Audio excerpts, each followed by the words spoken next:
What's up, Eddie C? We're back. What's up, Chris P? How you doing, buddy? I'm good. Back. How do you spell back again?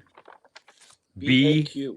BAQ. That's right. Everybody has done 8 million different sayings and quotes with back, but we're having a pretty good back time here. Ever since we left Saratoga, we've been pretty consistent here on the pay sheets.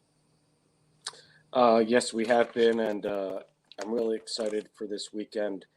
What a great card we got going on at Royal Aqueduct. Royal That's Ac- what I'm. Ac- Royal Aqueduct. That's where I'm going. That's what I'm going with. So first, before we start, thoughts and prayers to everybody that was impacted by the hurricane down in Florida, and I know you're down there now. What's the latest? Yeah, I fortunately, when I left Saratoga, I stopped here in the Fort Myers area. We have a family home here that we're doing some work on. We're going to be selling it. Excuse me. And then last Tuesday, when I saw that the hurricane was coming, I drove down to my home in Miami and just drove back up here after the hurricane. And where our home is here, we're about 45 minutes off the coast, about 25 miles off the coast. And it was here. It just looked like a really strong storm went by. A lot of branches, some trees down, just a lot of debris everywhere. And fortunately, the water we did get some flooding, but it didn't get into our house. But I tried to drive 20 minutes west towards the beaches, towards Fort Myers. I got about halfway there. It looks like a war zone. It's undescribable. It's something that I kind of feel helpless about. Obviously, feel lucky, but for those that weren't as fortunate, I can't imagine what they're going through and what they're going to be continually going through for the next 6 months to a year. It's just a Yep. disaster. So I mean, it's. I mean, I guess that goes with the territory down there. You guys are always dealing with hurricanes, like we deal with some of the nonsense that happens in the winter. But you guys are used to some of that stuff. But the good news is, we have some horse racing to take everybody's minds off all the stuff going on around the world, and that's what I enjoy. Is you have a long week at work, and I can take a break and spend time on, especially a Saturday is my day. It's like my horse racing day. But I want to share some good news with everybody. And the good news is we've got a website up, Eddie. That's right. That's fantastic. You put in a lot of hard work into getting this up, so I appreciate it, and I hope all our fans and followers appreciate it and start going on the site and getting comfortable and acclimated with it. Yep, absolutely. And if the web address, if you haven't found us already, www.pacesheets.com is your address, and it's pretty easy to navigate. I mean, this is the home screen. What I would say to you is make sure that you subscribe. I just want to let everybody know that all the subscribers that are out there that we've got in the first week and a half of the site being up, they all received BAQ today for Friday. And how are the pay sheets today, Eddie, for BAQ? Well, I was talking with you earlier about it, and I talked to our boy Walter about it, and I had a pretty good day doing it. I hit four of the first six exactas. Just missed out on a pick three ticket that would have been nice, but I could make an argument that out of the nine races you could have come up with seven exactas and seven winners. Yeah, I So they noticed the were back. Sorry, I noticed the back speed angle really seemed to be churning today. I didn't play the yes. races today, but I was looking at it and having either the best back speed gap horse either won the race or came in second. I think that seemed like it was pretty automatic today. Yeah, and I say this almost every time we talk about this. I had my notebook picks that I set up. I didn't post them today. I will post them tomorrow, but I handicapped the card myself. Then I looked at the pace sheets, and I always say use the pace sheets as a tool. Use notebooks as a tool. Combine them with your handicapping. But I used that gap in the late speed a few times today, and it worked. I mean, when I see that gap, so I'm learning how to use this better and better and better each week. And today I had my best day since Saratoga, so it was a nice day. Maybe I'll send you over a gallon of vanilla bean ice cream for as a thanks. That's probably the last thing I need, Eddie. But looking at, I just wanted to share the website real quick overview. Right on the home screen, if you get down to the bottom, it actually features. And if you're watching, BAQ tomorrow for Saturday is already up. Churchill was on here again. All the subscribers actually got the link emailed to them. They got BAQ today. There's a lot of great stuff. Me and Eddie on the Capital OTB show. We get our live feed from the SpotPlays on Twitter if you're interested. And all our latest videos are right here, and this will be part of it as well. And I also want to share on the top, if you just want to go to the store is in here. It works pretty good. So we have all the information there. And then the other thing was an ad this week, and I think this actually looks pretty good. It actually came out a lot better than I thought it was going to. But we have a feed in here for all the news that's going on. My internet connection has been bad today. I don't know what's going on. And then if you don't understand the PaceSheets and everything, there's a how-to. There's a tutorial on there. You can watch the video if you don't like reading, but there is also a reference document on there as well. And I was going to show something, Eddie, that I guess we're going to wait till I get into the race because I want to explain what a couple things that new ads that I put on the bottom of the PaceSheets. And as we continue to build and I get feedback and stuff from other handicappers on what they want, and I'll certainly share that at that time. And also, as opposed to tweeting out both the PaceSheets and notebook picks, come to our website. You'll be able to pick them both up there. And yeah, you have to go to the shop, but just remember, right now everything is free for you guys. So we're trying to give you a service, get you guys up to speed, ramp you up, and I think we got some more special things ahead of us leading up to the Breeders' Cup. I just want people to pick more winners and cash more tickets, like myself. Attaboy. That's what I want, Eddie. That's what I want more than anything. So Let's get into this card. I mean, tomorrow is a big race day, Belmont at Aqueduct. There's 4 graded stakes races. I think there's actually a few other stakes races. So I mean, it's a pretty loaded card. And actually this would be like a typical Saturday, I think, at Saratoga. When I look at the quality of it, and everybody knows that Life is Good is racing. So that's the big part. There's a couple races before we get into the stakes, because you're my maiden guy. You know the maidens pretty well inside and out. I wanted you to give you a chance just to go over a couple of the maidens tomorrow. I'm going to pull them up here on the PPs, but you wanted to talk about the second race, Eddie? Yeah, I wanted to touch on the second and the fifth race. They're both maiden special weight races for 2-year-olds. The second is for 2-year-old fillies on the turf, and the fifth is for 2-year-old colts. The thing about today's the card at Aqueduct, it's really for the 2-year-olds. It's a special day that they do every year, and this year they're running the Woodward for the first time because that's always been run at Saratoga. So they did a little trade-off in races. One went to Saratoga, and the Woodward went to Royal Aqueduct for this year. So one of the things I love doing is looking at breeding. So that's why I love the 2-year-old races quite a bit. And in this second race, it's a 1 mile and a 16th for 2-year-old fillies. Many of these are going this distance for the very first time. But this race right here, I'm looking at breeding and looking at combinations. I like in this one the 5-horse, Justifiable Bell. No surprise here. This is Pletcher and JJ Castellano combination. They're hitting at 24% when they run together for the past year. Justifiable Bell obviously is out of Justify, who's out of Scat Daddy, and on the dam side out of Giants Causeway. This horse is regally bred for the turf and for the distance. And last time out, mile and a 16th at Saratoga, this horse came second, but was bumped late, was really moving pretty good late. So I like it second time back, and has had some really solid works since. And then I'm going to use a price for second, and that's a horse called Nikes, the 3-horse. This is a Mott Lascano combination. They're hitting at 26% at back. So that's obviously a really nice number there. This is out of a Go Sapper sire, who obviously, again, I love, Deputy Minister lineage, out of a Smart Strike dam. This horse is the best bred horse for the breeding, for the turf and distance at this race. Morning line 10-1. Lots of really good works. One thing I did notice about this horse, there's a gap in its works because he's got about 10, 12 works leading into this. There's a gap in the works from August 14th until September 8th.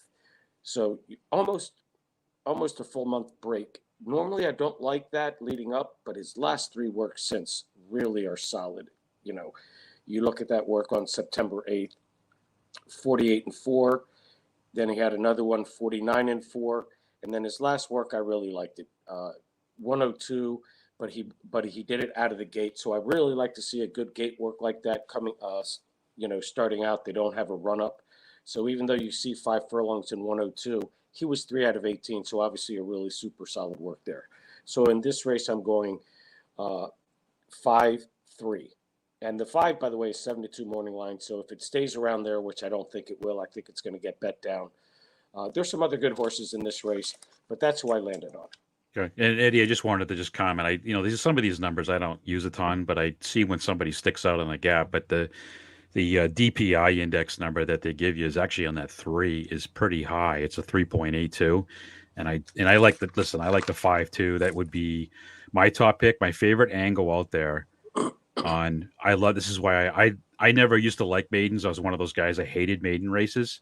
Whenever the number one angle for me that just works is, and I guess it makes a lot of sense, is when a horse finishes second in a maiden race, because technically they already beat all the other horses, right? So typically they fire, and it seems like they just win their fair share of the next races out.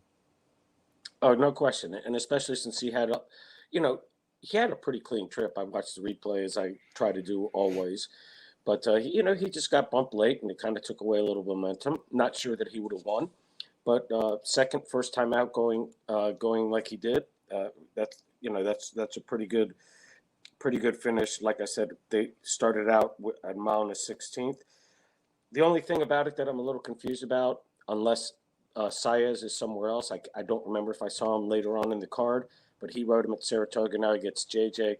Obviously, I'm not going to debate who's better between the two. They're two of the top jockeys out there, and they're both very capable. So I like the fact that Pletcher got JJ on him, and because Saez either went somewhere else or decided not to ride him, I'm not sure. Okay, so give me this fifth race is one. This is one here I think is interesting because I'm interested to see who you like, because a lot of first time starters. It's obviously it's a 2-year-old race, but a lot of them are just racing for the first time. Sure, and to all our followers and listeners out there that are watching along, one of the reasons I really like maiden special weights is I have created a spreadsheet on certain sires, their lineage, the horses they've produced, their capabilities first time out, the jockey trainer combinations with 2-year-olds. So I just love doing that because it makes me delve in and keep learning something about horses over and over and over again. So, and we're doing this too because the PaceSheets doesn't have the data yet to input this into the PaceSheets. We will get there soon, but this is why I love doing this. So in race 5, I tried to look for value here, but what really jumped off the page to me was 2 hot young sires that have done super well with 2-year-olds starting out, and they were very good horses in their own right. I'm going to start with the 4. Excuse me. I'm going to start with the 4 horse as my top pick. Limits of Power. You got Shug McGahee with Dylan Davis, and in case you guys don't know, Shug has kind of adopted Dylan, I believe, as his first call jock. So I think this is a great career opportunity for Dylan to be riding for Shug. This is 2-year-old colts going 6.5 furlongs on the dirt. Limits of Power is by Good Magic, who's out of Curlin. And I'm not doing this strictly because it's out of the deputy minister lineage. Look up the stats of Good Magic with his, I think it was his first year crop. He was one of the top 3 or 4, I believe. Super good. And he's out of a Vindication mare. Lots of really strong works at Belmont, which I like that. He's been down there locally. And look at his work one back. Not his last work, but one back. 47 flat going for 4 furlongs. 1 out of 153 starters. and he did it breezing. I mean, that just jumps off the page. That and if you look back on it, his last work after that was like a nice little tightener just to get him ready. So limits of power. I really like this horse. And then the 3 horse is Mount Up. Now Mount Up's out of another strong first crop sire, Army Mule. This horse is out of Frisian Fire and out of a Macklin Music's mare. This horse, Army Mule, is turning out to be super good. You got Pletcher and Pratt together on this. They're 24% combination for the year, which obviously that's super good. Lots of really steady works as well at Belmont for this. These are 2 of the top first time or young sires out there for 2-year-olds. I went with breeding on this and the works that obviously stand out. So I'm going 4-3 here. The the 4's 4-1 morning line. The 3's 3-1 morning line.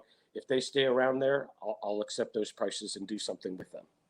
Yeah, I just, it's funny you said that about the Army Mule. I was going to say something today because I didn't pay attention today, but I noticed that Army Mule actually had a couple maiden winners today. So Mm-hmm. I'm gonna run the stats on Army Mule and I'll see where that one's at. But he's certainly on the radar for sure.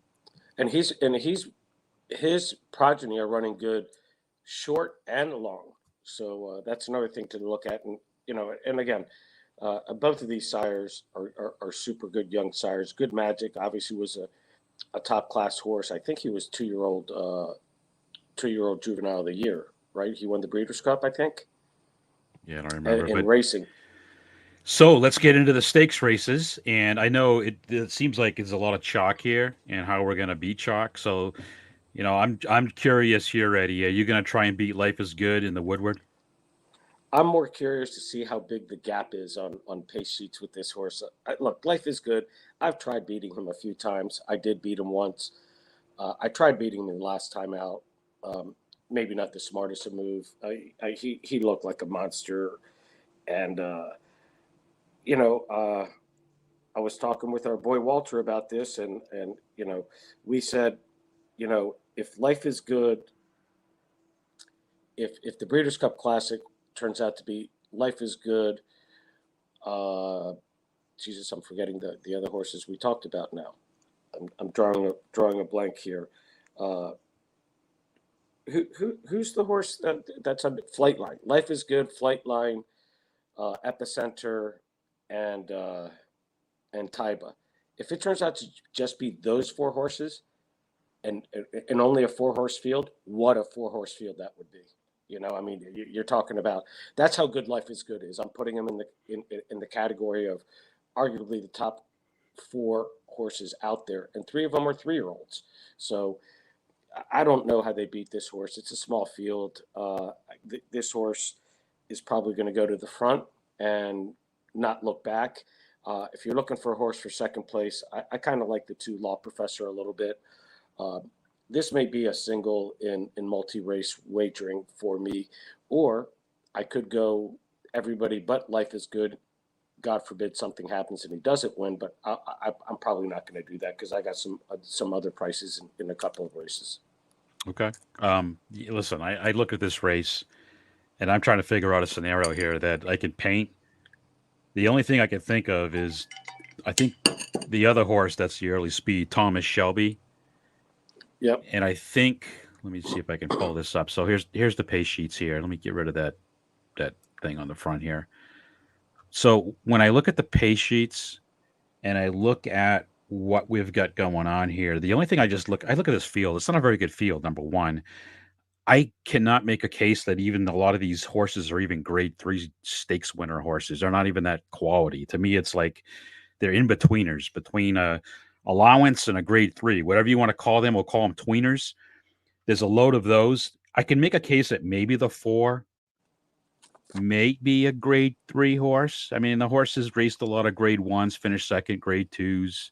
Keep in But mind, it's a hard knocking horse. I mean, yeah, but don't. I don't know. I don't know. It's just he's also Well, I what mean, I mean. Chris, look at it this way. Life is Good has 8 wins in 1 second out of 10 races. look at the two races that he lost. Though number one, he lost at Dubai, okay, which that happens. But the thing is, the horses come back from Dubai as good or better than he did. And most horses don't do that. The only other horse that I remember doing that, Silver Charm may have come back okay, but was Gunrunner, which is obviously what yours and mine, one of our top sires, one of our favorite sires. Life is good. I can almost start putting it in that Gunrunner kind of conversation. And then the other race he lost was at the Alan Jerkins last year at Saratoga, and he got beat by a horse called Jackie's Warrior, who was peaking at the right time. And we know that Jackie's Warrior has turned out to be a top flight horse. So he's beaten everybody, including Nick's Go at the at the Pegasus World Cup last year. So this is a top quality horse. I don't think it gets the credit he deserves. I know that I've kind of held back on it. I'm not holding back on it. This is a special horse. All right. So I read it because I wanted to actually share a couple things on this too to do with the pay sheet. So let me share the screen here on this. If I gotta get it back again now. I'll try to be quiet. I'll try to be quiet for once. I don't think that's gonna work, Eddie. Come on, come on.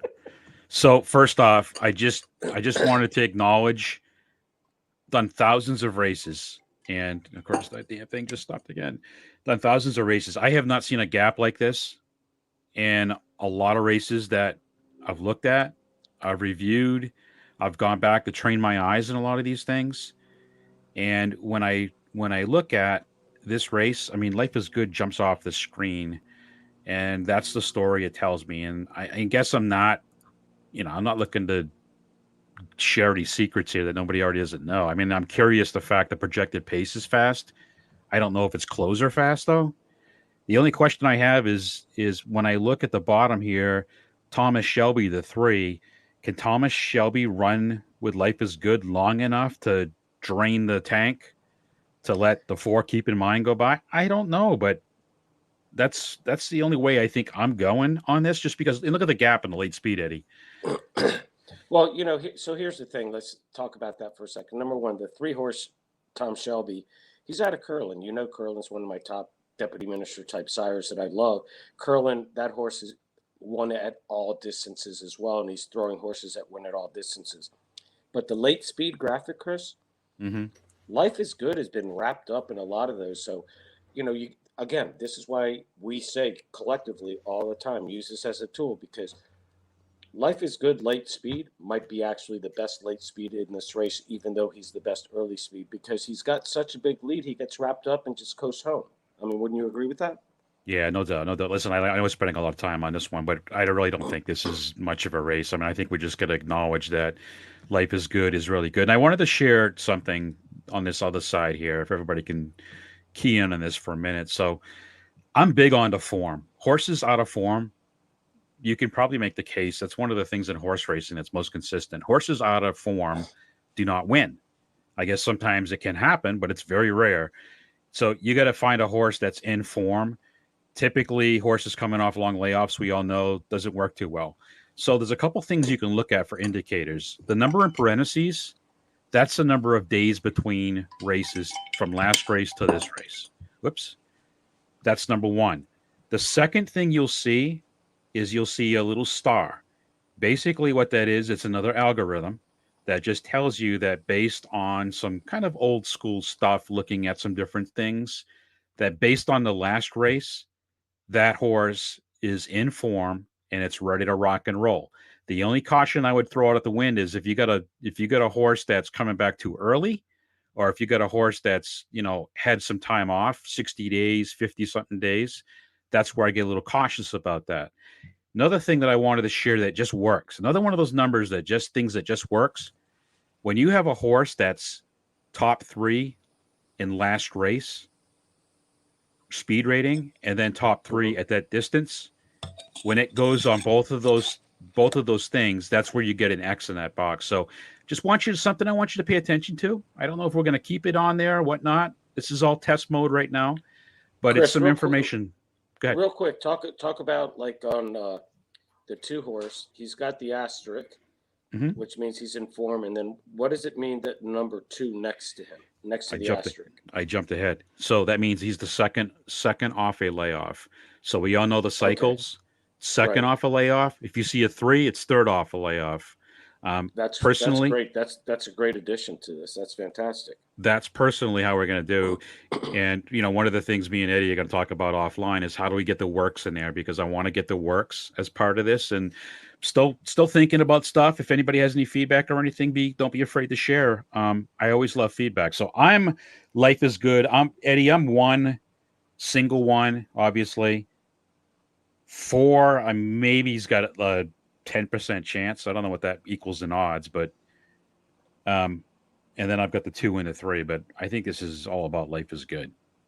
Yeah, I mean, this is a race I don't think you get too cute unless you got really strong opinions in all the other races and you want to throw out life is good in case something happens in multi-race and pick fours, pick fives, something like that. Go at it, but I think this is a single horse that allows you to spread in a couple of other races, even though I believe there's another single in the Champagne, and we'll get there. Okay. So Eddie, let's go to race number 8, which is the Grade 2 Grillo Stakes, a mile and an eighth on the turf. Is it mile and eighth or mile and 16th? Did I write down the wrong thing? Mile and 16th. All right, maybe I did write down the wrong thing. All right, mile and a Okay, 16th. so if you look at paper, I mean, all of these horses have run at least once. A couple of them have run twice. These are 2-year-old fillies. That's why I love this day. I love betting young races. Uh, you got two standouts in this race in a sense based on past performances. You got the 6 horse who has won his first 2 starts, one of them being the PG Johnson Stakes at Saratoga, going a mile and a 16th on turf. Actually, both his races, she's won at a mile and a 16th, and was heavily bet last time out. Went off at, I believe that's 3-5. And then you have the 2 horse Free Look. Again, this horse regally bred for the turf out of a Tappet sire, out of a Medaglia d'Oro mare. This horse has run twice, just broke its maiden last time. But if you look at it, he was bet down to like just 2.5 to 1, 5 to 2 almost last time, or his first start out, and kind of hung a little bit coming home, didn't quite get there, and then he goes off next time. He goes off at 2-5 and really showed his class. And this is Chad Brown, Flavian Pratt. I'm going to use the 2 horse in second because I'm looking for a little bit of value in this race, and I'm going to go for a big value here. And all my lovers and haters are going to laugh at me about this, but I'm jumping on the 5 horse. I'm just kidding, but I'm jumping on this horse for a couple of reasons. You got John Kimmel, who's a great turf trainer. You got Rosario, who's a great turf jock. Um, this horse is out of Justify sire, but he's out of a Lemon Drop Kid mare. Lemon Drop Kid is one of the best turf sires out there, both on the colt side and on the dam side. So this is a great combination of turf breeding right here. This horse is really, he was bet heavy at the Spa, and he came first and second in both of those races. But he was bet down to 4-5 his last time out. The first time out, he was bet down to 3-5. So obviously, this horse is well meant. He's had 3 really solid works since, and you got 12-1 morning line. So I'm playing the 5 on top. I'm probably gonna box him with both the 2 and the 6 in exactas, because if he does run and comes first or second, I think you'll get a little value there. But I hope I can get 12-1. I think I'm probably going to get 6-1. But right here, I'm going 5-2, and I will be using the 5 in my multi-race plays as well. It doesn't concern you that Jose Ortiz was on the 5 both starts, and he jumps over to go on the 6, another horse that he rides twice. Um, I can't say this other than I think there's a reason for that, and I think that reason is new agent switch for Jose Ortiz, and that's why Rosario got the melt. Okay. All right. So I'm in the same boat here. I'm in the same camp. I'm 2-6 here. The only reason I took the 2, I like the 6 a lot, is the Horatio De Paz. I'd rather trust Chad Brown and Flo the jockey. especially on turf with the 2 free looks. So I'm 2-6 here. Is the only thing that concerns me about this race is there's little to no pace, and matter of fact, all the whole field is 4 pressers and 2 closers. I hate those races. I hate them. I like to see balance when it comes to pace. So it may help if I actually share my screen. Let me see if I can do that, Eddie. Maybe not. There it is. So look at this. It's all pressers. It's all closers. And then the other piece of it is, when I look at this one, this looks like a. Would you say the 5? Yes. Wouldn't surprise me. I mean, if you look at the pace visuals and everything going on, this seems like one of those races. It could get crazy, but the 6 and the 2 both make a lot of sense. And remember what I told you about that last race distance? They're top Yep. 3 in both last race speed figures and on the distance speed figures, and the combination sometimes is pretty deadly. So I'm 2-6 there. Hey, Chris, do me a favor. Pull up Yep. the Briz PPs real quick again. I want to touch on one thing real quick on this. Okay, go ahead. So, if you look at the 2-horse, if you go over to the finish lines where it says, the 6-horse beat the 2 first time out. Okay, that's why you see "Be Your Best" in bold. So he beat Your Best, beat him. Okay, but the 2-horse he had nowhere to run. Watch replays, guys. He had nowhere to run, and then what happened next time out? He has a top last out buyer. I don't know if the Briz number is the last time out or not. I don't remember, but that's why I went with the 2, because he was favored over the 6. Why I didn't use a 6, but he also, if you look at it, from that first race, he's come back and won. So now, if you look at the 5-horse, the 5-horse has his first time out. He came second. He came back and won. And that horse that came third, Maddie's Grace, I believe has won since then. It's not showing now, but I believe Maddie's Grace just won the other day. So it's just not updated maybe. So always look at past performances, especially with young horses. If they're in italics like that, just like it says, I'm just kidding, that means they came back and won after that race. So that means the horse that won that race probably ran in some good company. So keep that in mind as well when you handicap. Yep, absolutely. That's good feed. It's funny how that works though. With certain horses, just beat other horses, and when they race again, you think maybe the other one has a chance, and I don't know what it is. They Look, this is a tough race. Again, this is one of my value plays. I like the 5 because 12-1 morning line. I hope I can get 8-1. I'll accept 6-1, but you never know. Second time out, horses improve quite a bit. Yeah, I mean, the stalkers are what interest me here. So if I'm going to take a price, I'm probably going to take the 4 or the 3, and the 4 is 9-2, 3 is 8-1. I'd probably go with the 3 with ITs, to be honest with you. That's where I'd get because I think with no early speed, this is just sets up perfectly for a stalker way off the pace type. So we'll see what happens. All right, Eddie, Yeah. let's go. Let's go on to the next one. It's the Belmont Turf Sprint. Now, the first thing, let me just say this. This is a 6 furlongs. Very rarely do you see a lot of 6 furlong sprints. It seems like they're either 5, 5.5, or 7.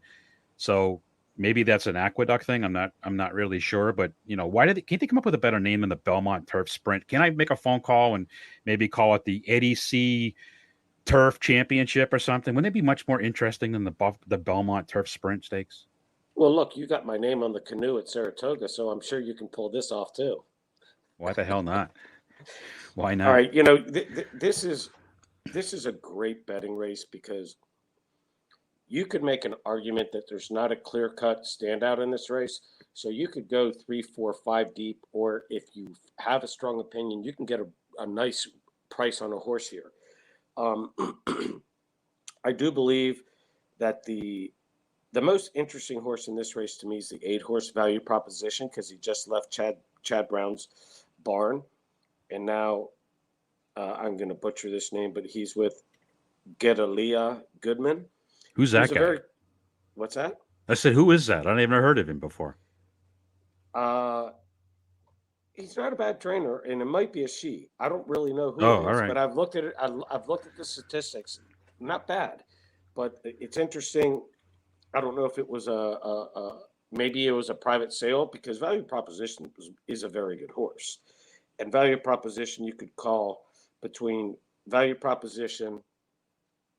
Um, Hold on, my page just jumped off the screen here.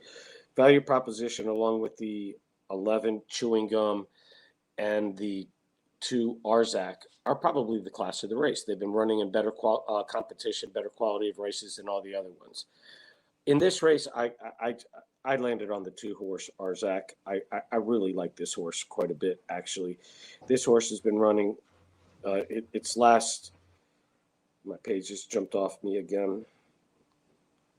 So this horse has been, I believe, Arzak. Its last four races have been in two grade threes, two grade twos.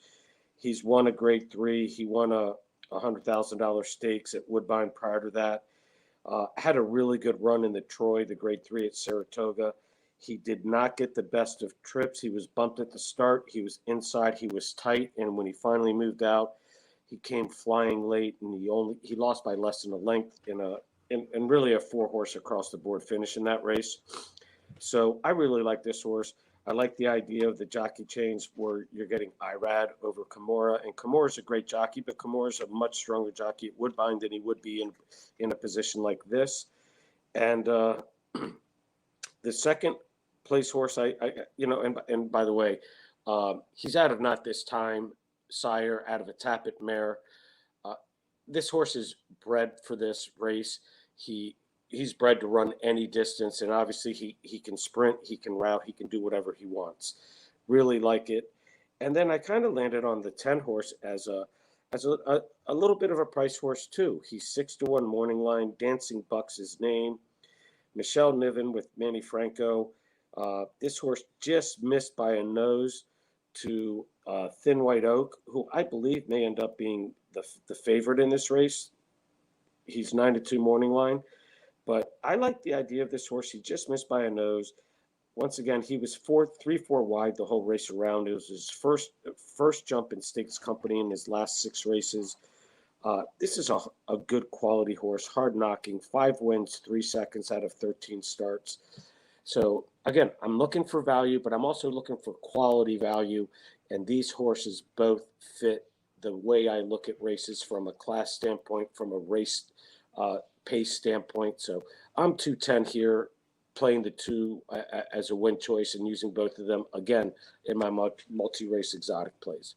And so listen. I like you thinking there. I didn't. This is why we do this. I didn't really have that one on the radar, Eddie. Listen. Same thing. I'm on Arzak. The only thing that concerns me about Arzak, and it's not a mystery to anybody, but man, when I see enough sampling and the horse is 0 for 3 at the distance, that's a little red flag for me. I mean, I read Trumpeter. I don't think those two usually connect a lot. So I'm interested, and I just looked at the rest of the field, and I just was like, a lot of, I don't know, horses I wasn't excited about. Like I don't want to say I'm going to single Arzak, but to me, it was 2, 12, 11 here. And the pace sheets say, this is remember the corner horse, Eddie? Yep. This is my old corner horse right here. Here's Arzak on the top. I think if pace isn't really that fast. That's why I'm concerned about the 11. The 12 is kind of a mystery horse, and I can't even tell you why that would probably be my second pick is the 12. I'd be 212 here. I'm just curious to see what the hell did I see in the 12, because Well, maybe Chris, you know what's interesting about Arzak? You say he's 0 for 3 at the distance. Mm-hmm. That's on turf, but he won the grade 3 6 furlongs on synthetic at Woodbine 4 races back. Mm-hmm. Yeah, no doubt. I went with 12 Scuttlebuzz, just I think more from the standpoint of it's the pace factor. But now that you've just had that conversation, you've warmed me up to the 10. But this Scuttlebuzz kind of looks like another horse that's just a warrior. I mean, 4 for 4 at Aqueduct, 6 for 9 at the distance. Listen, he's going to be there at the end somewhere. And I think, I looked at the 12. I like your 12 there. So even though the pace sheets, I might get struck by lightning, Eddie. The pace sheets don't really call the 12 out. I just, maybe the pace sheets maybe can't measure hard of a horse. So I'm trying to measure hard here. Well, and let's make sure again our viewers, listeners, and followers understand this. When we do this show, Chris, you send me your pay sheets, but I do not look at them prior to doing the show because I want to do my handicapping and give out my Mhm. notebook picks. You use them and you do your handicapping and you use the pay sheets. But come tomorrow morning, even though I've given out my picks, guys, keep in mind I might add something to my notebook picks once I take a deep dive into the pay sheets, look at some of the things that these, the separations and a couple of horses that maybe I didn't look at seriously before really jump off the page and go, well, here's a horse that's got value. Because, like, for example, I think the 12 horse is what, 10 to 1 morning line? Yeah, I think so. I don't So, again, incorporate your handicapping into what we're talking about today. And I think you'll start figuring out ways to make this a winning combination. Absolutely. And the 2 sticks out on the total pace, Eddie. That's my favorite angle. But like you said about the late pace, I mean, it's like throw a dart at the wall. Looks like 7, 11, 6, 9, two's in the mix. Well, like I said, I think the seven's going to go off as a favorite. I think the seven might be the Yeah. horse to beat, and because of what you're showing me here on the pace sheets, I'm Yeah. going to incorporate the seven in my plays for sure with the two. It's a wild card. So all right, one more. Let's talk about the Champagne, which is a grade 1 mile. I like this race because it's got pace in the race, Eddie. This is what I like. I want pace. Well, I love this race. It's a blessing and a shame in a sense that the Woodward's on this card because it's taken away from the young horses, and the Champagne has always been one of the best 2-year-old races for colts. Getting them ready for the Breeders' Cup and going into the 3-year-old uh, Triple Crown campaign. This is a really really good race. There's some really good quality horses, even though it's small. I could make a case for I could make a case for all. I could make a really strong case for three of them, and I'm going to make a strong case for for one of them. And well, here I'm going to talk to you real quickly about a horse that I do like, who is going to be a price. The 5-horse Blazing Sevens. I like this horse quite a bit. We spoke about Good Magic being a really good young sire for horses very proven already at an early stage of his stud career. I really want to use this horse. He ran an 85 Beyer his first time out, um, and then they threw him into the Hopeful. He came third in the Hopeful, but he ran into Forte and the 6-horse Gulfport there. But it was also a sloppy track. Um, there's a lot of people that fell in love with the 6-horse Gulfport here, who's out of an Okomo sire, out of an Unbridled Song Dam. They paid $275 for this horse, obviously well meant. Ran an 83 Beyer first time out, 91 Beyer second time out, won both of those. Has come second since then in the Saratoga Special Grade 2 and the Hopeful Grade 1. Just missed there. But I landed on the 3 Verifying. It's a Justify horse, first time out, 85 Beyer. They bet him down to 2-5, first time out. He's been working great since. Please pull up those works. So I want to show what I mean by working great since, because he hasn't run since August 27th. And since then, he ran 4 furlongs at Churchill Downs in 48-4. Then he comes back, works 5 furlongs at Churchill in 1 minute and 3, which was 8 out of 52. And then his last work was again 1 minute and 1, 5 out of 60. This horse is training really, really well coming into this race. He gets Rosario stays on for Brad Cox. Those guys are hitting at 30% over the last year. A regally bred horse. I'm going 3. And look, I was all about Gulfport, but I'm going to try to beat him for value purposes. So I'm going 3-5. 3 Verifying with Blazing Sevens, the 5-horse second. Okay. Well, great minds. What they say, great minds think alike. So I went with the 3 here too. I like the 3 over the 6-4, and I got looking at it.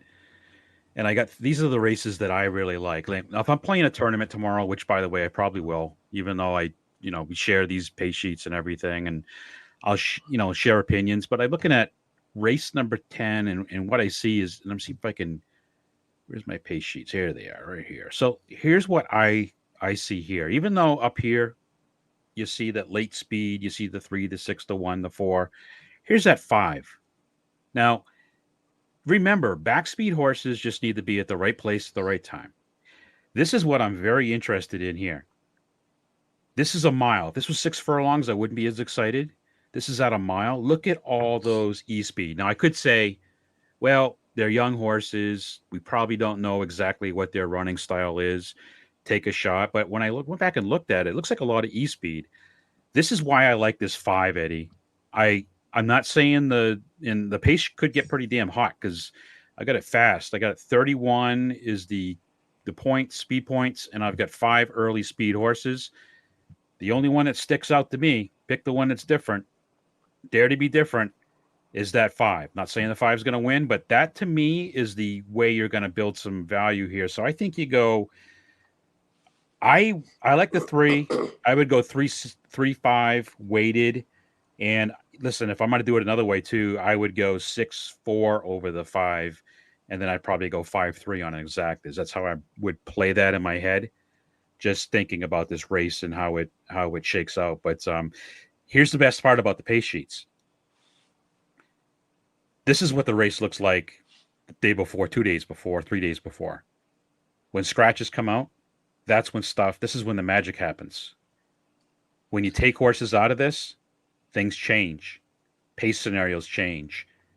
It Well, Chris, ranks amongst the few. yeah, this is something that again, I'm going to keep pushing. This is why I love young races, because it goes back to the homework that I've been doing for seriously 25 years of keeping track of lineage of great sires. You got 6 horses in this race. 4 of them are out of the deputy minister lineage, and of those 4, 2 of them are out of Justify, and 2 of them are out of Good Magic. So you got 2 of the best proven young sires in the race, and those are horses 2, 3, 4, and 5. So take that for what it's worth. But I will tell you, in my multi races, I'm using 2, 3, 4, 5. Okay. Is that? No, wait. Yeah. I lied.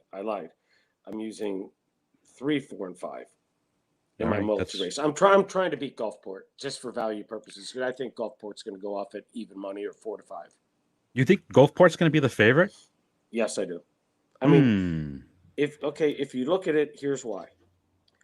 Gulfport has the 2 highest speed figures in the race off of buyer speed figures.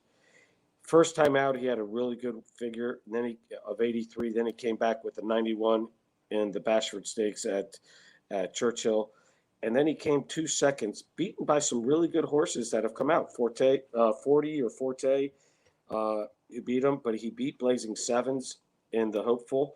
So this horse has been running in top quality competition. I think from a betting perspective, I think the true handicapper, the smart player, is gonna put their money on the 6. I know people are going to bet the 3 because of Justify, and that win was very impressive first time out. Rosario stays with them on Cox, So, but I can't wait for tomorrow, Chris. Yeah. I mean, listen. I think you could. I think you can. This is a good try race too, because I play like 3-5-4, 3-5-6. You could probably do something over in the top, but hopefully the star works out here because you see it on the form, Eddie. There you There's go. there's your little star right there in your 3. So we'll see. He's the only one that's got a star, but all these horses are in form because they've everybody's coming off a pretty thing. So all right, sir. Well, we just 49-minute that whole card. So what else you got, Eddie? A couple things that we just forget to say, or maybe we just haven't thought about it enough. Couple things for all you guys. We are on Facebook as well. We obviously are on Twitter. We have a live feed streaming as well. But we've got a website now, the new website. Please jump on there, www.pacesheets.com. But on Twitter, You've also got PaceSheets on Twitter. You also have at HorsePlayerX. That's Chris on Twitter. And for me, you've got at Notebook Picks. That's one of my accounts. And then you have, of course, at It's Me, Eddie C. So, you can always get information from us. You can always have fun with us there.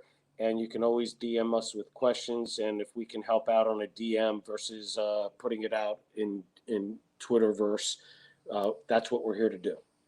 Yep. Teamwork makes the dream work. And I will tell you that I really do appreciate all the positive comments and the feedback that everybody sent. They've either DM'd or sent an email. I just, listen, this is, again, I want to stress this is in the works. We're still working through things. We're still trying to figure out, and it probably will never be perfect because that's how I am, a perfectionist. And I want to make sure everything looks right. But I just appreciate everybody for following us, everybody that's just giving me some good feedback on this whole thing. And I look forward to having a great day at Aqueduct. So BAQ will be back again next week. Royal Aqueduct. Royal Aqueduct. Have a good time, everybody.